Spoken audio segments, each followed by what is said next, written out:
নমস্কার বন্ধুরা, ডলির রন্ধনশালায় সবাইকে স্বাগত। আর আজকে যেখান থেকে ভিডিওটা দেখছো আশা করি সবাই ভালো আছো। তাহলে আজকে রেসিপিটা দেখে নেওয়া যাক। এখানে আমি নিয়েছি 200 গ্রাম বরবটি, ছোট ছোট করে কেটে নিয়েছি। আর নিয়েছি মাঝের সাইজের বাটির 1 বাটি মুগের ডাল। এবারে আমি কড়াইয়ের মধ্যে দিয়ে দিলাম আন্দাজ মতো অল্প জল। জলটা এখানে হালকা ফুটে ওঠার সাথে সাথে আমি কেটে রাখা বরবটিগুলো জলের মধ্যে দিয়ে দিলাম। এবারে 5 মিনিটের মতন ঢাকা দিয়ে আমি একটু ভাপিয়ে নেব। 5 মিনিট পরে আমি ঢাকা খুলে চেক করে নেব বরবটিগুলো এখানে খুব ভালোভাবে সিদ্ধ হয়ে গেছে। এর থেকে আমি খুব বেশি আর সিদ্ধ করব না। খেয়াল রাখতে হবে বরবটিগুলো একেবারে সিদ্ধ হয়ে গলে না যায়। তারপরে আমি কড়াইয়ের মধ্যে দিয়ে দিলাম আন্দাজ মতো সর্ষের তেল। এবার তেল গরম হয়ে গেছে, ফোড়নে আমি দিয়ে দিলাম গোটা জিরে আর দিয়ে দিলাম আগে থেকে কেটে রাখা পেঁয়াজ কুচি।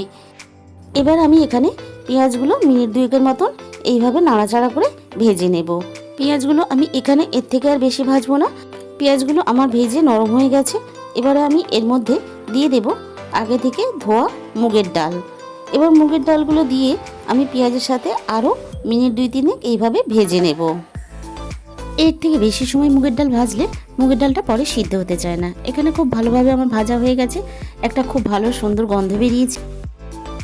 এখানে এবার দিয়ে দেব আগে থেকে ভাপিয়ে রাখা বরবটিগুলো। এবার বরবটি আর মুগের ডালটা আমি এখানে আরও 2-3 মিনিট এইভাবে ভেজে নিলাম। আর তারপরে আমি দিয়ে দিলাম অল্প পরিমাণ জল। এখানে আমি দিয়ে দিলাম 1/2 চামচ পরিমাণ হলুদ গুঁড়ো, 1/2 চামচ পরিমাণ জিরের গুঁড়ো আর দিয়ে দিলাম সব শেষে স্বাদ মতো লবণ। এবার সব কিছু মশলার সাথে বরবটি আর মুগের ডালটা মিনিট 5 মতন আমি কষিয়ে নেব।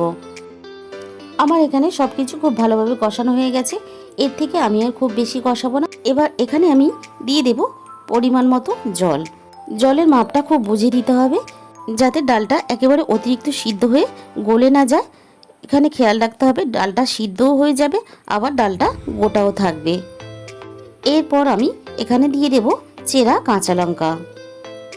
এবার আমি মিনিট 10 মতো ঢাকা দিয়ে সিদ্ধ করে নেব। মিনিট 10 পরে আমি চেক করে নেব ডালটা খুব ভালোভাবে সেদ্ধ হয়েছে কিনা। আমার কিন্তু এখানে খুব ভালোভাবে সব কিছু সেদ্ধ হয়ে গেছে। এবার একটু দেখে নেব। দেখো ডালটা আমার খুব ভালোভাবে সিদ্ধও হয়ে গেছে আবার গোটা গোটাও আছে। এবারে আমি এখানে দিয়ে দেব স্বাদ মতো চিনি। একটু মিষ্টি মিষ্টি হলে ভালো লাগে। আর দিয়ে দিলাম 1/2 চা চামচ পরিমাণ গরম মশলার গুঁড়ো আর দিয়ে দিলাম সবশেষে ধনেপাতা কুচি। এবার সব কিছু খুব ভালোভাবে একসাথে মিশিয়ে নেব। এইভাবে অল্প পরিমাণ পেঁয়াজ দিয়ে এই রেসিপিটা বানিয়ে খেয়ে দেখো, খুবই ভালো লাগবে। আর কারোর যদি মনে হয় পেঁয়াজটা এখানে স্কিপ করে যেতে পারো। আর আজকে রেসিপিটা কেমন লাগলো কমেন্টের মাধ্যমে জানিও।